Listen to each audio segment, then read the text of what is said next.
बिस्मिल्लाहिर्रहमानिर्रहीम। अस्सलाम वालेकुम दोस्तों, आप सब कैसे हैं? अल्लाह ताला आप सबको खुश रखे। आज मैं आप लोगों के लिए बहुत ही आसान तरीन मीठी टिक्कियों की रेसिपी लेकर आई हूँ।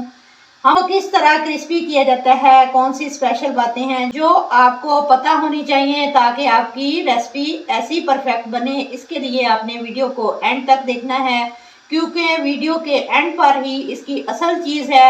रेसिपी शुरू करते हैं। चलिए जी, बिस्मिल्लाहिर्रहमानिर्रहीम। तो सबसे पहले हम इसमें ऐड करेंगे दूध की एक प्याली।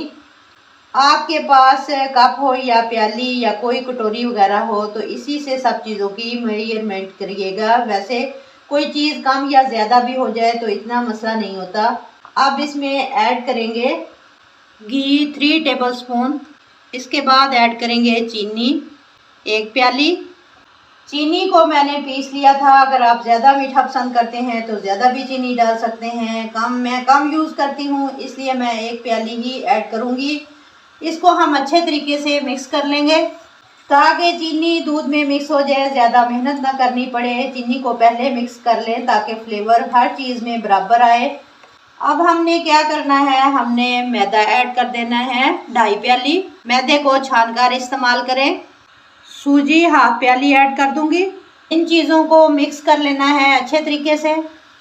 फ्लेवरिंग के लिए 2 चीज़ें इसके अंदर जाती हैं। आधी प्याली तिल ऐड कर देंगे, 1/2 प्याली नारियल का बुरादा ऐड करेंगे। इसका फ्लेवर बहुत ही अच्छा लगता है इसके अंदर। अब हमने इसकी डो सी बना लेनी है। इसको 5 से 10 मिनट का स्टे देंगे। 5 से 10 मिनट बाद अब हाथों को ऑयल से ग्रीस कर लेंगे। इस तरह से ऑयल लगाकर छोटी सी बॉल लेंगे, ये बॉल बनाएंगे इसकी, और इस तरह से इसकी टिक्कियाँ बना लेंगे। जिस भी रेसिपी के अंदर सूजी का इस्तेमाल होता है इसको स्टे देना ज़रूरी होता है। अब इसकी टिक्की बना लेंगे। बहुत मोटी और बहुत बड़ी ना हो, बस दरमियाने साइज़ की हो।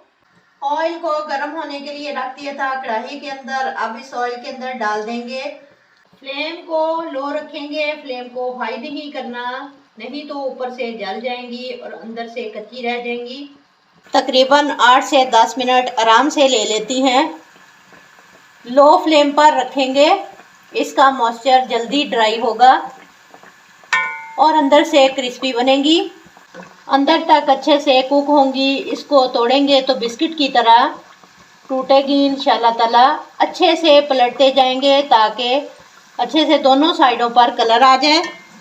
बहुत ही आसान स्नैक है, ये बनाकर बच्चों में बांट सकते हैं। बच्चे बहुत पसंद करते हैं। इसको बनाकर 1 महीने के लिए रख सकते हैं, ये ख़राब नहीं होंगे। किसी भी एयर टाइट जार के अंदर ये अच्छा सा इनका गोल्डन कलर आ चुका है। अब इनको निकाल लेंगे। चलते हैं इसकी फाइनल लुक की तरफ। शानदार, बहुत ही मज़ेदार मीठी टिक्कियाँ बिल्कुल बिस्किट की तरह तैयार हुई हैं। उम्मीद है वीडियो अच्छी लगी होगी। अच्छी लगी हो तो लाइक और शेयर करें, चैनल को सब्सक्राइब करें। मिलते हैं इंशाल्लाह ताला नेक्स्ट वीडियो के साथ। तब तक जींदे वास्ते रहो ते हंसते रहो। अल्लाह हाफिज़।